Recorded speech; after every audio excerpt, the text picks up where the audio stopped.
territory staked out by U2 and REM. Soon enough, the band's manager started booking the band shows at New York's infamous CBGB's venue and the 930 Club in Washington, D.C. It was these gigs that got the band the attention of an outfit named Giant Records, which helped the band produce their first demo with producer Jay Healy, who were oneself. Kowalczyk would tell Louder Sound how he approached the lyrics on Mental Jewelry, revealing, "It was a straightforward questioning of everything. The traditions you grew up in, automatic things that you just take for granted. There were a lot of light bulb moments, one after the other," he revealed. But critics were lukewarm to the album, labeling the group as young and naive, and the LA Times stated in their 1994 singles from the record, all of which fared pretty well. The band played the 25th anniversary of Woodstock in September of 1994, then tragedy struck in April of 1995. The Oklahoma City bombings that killed over 150 people. Following the events, a local radio station, as the band's drummer Chad Gracie would tell Penn Live, it sort of became the de facto song for the bombing.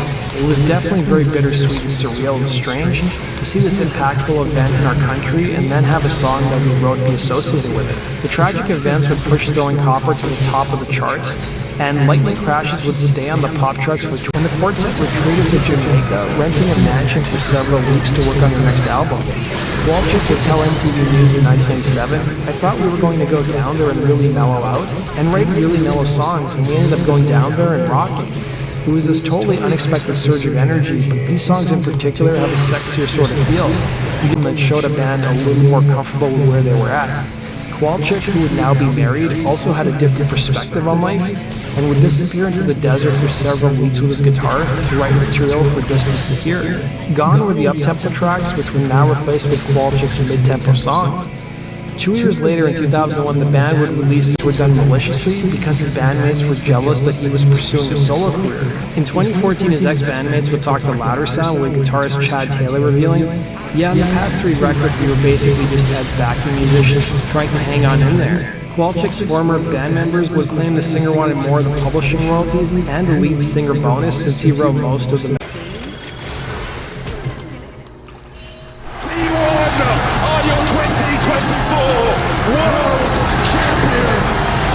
T1 has just won another World Championship tournament.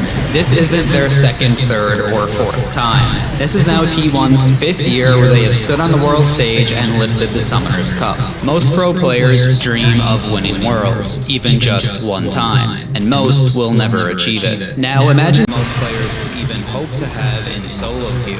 T1 as a team is legendary. Let me make that very clear. Every player is important for the success of the team, and they all have cemented their names permanently as some of the best of all time. This is likely the best roster in League's history.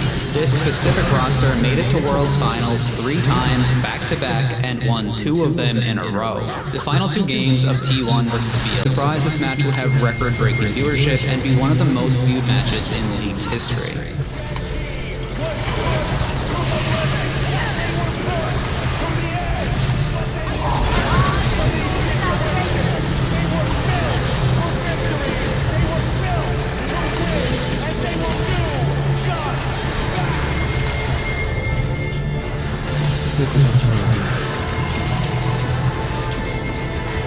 Game interview, Faker said, "I think Chovy played very well. Given how talented he is, I'm confident he will win Worlds someday." It says a lot about Faker that even after all of his achievements, he's still humble and shows a lot of respect for his opponents. I really can't think of much higher praise than Faker himself telling you that he thinks that you will win Worlds someday. Out of everyone who he's easily the most qualified. The series was incredible, and as mentioned, it set a record for the most viewers of any non-finals match in League history.